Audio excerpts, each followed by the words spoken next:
Hi everyone, it's Ira and welcome to gmailfiend.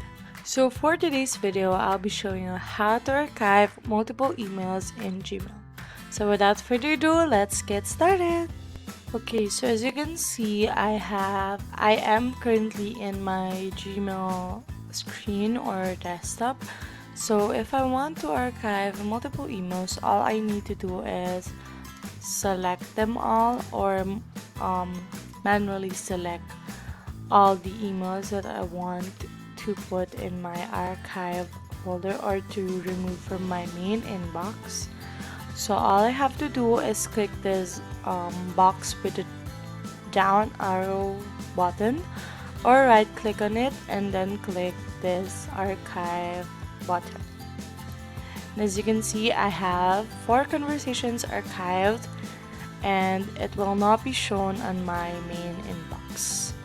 So we hope you learned something from this video. If you like this video, please do hit the subscribe button down below. And also don't forget to check our channel for more videos like this. See you on the next video. Bye!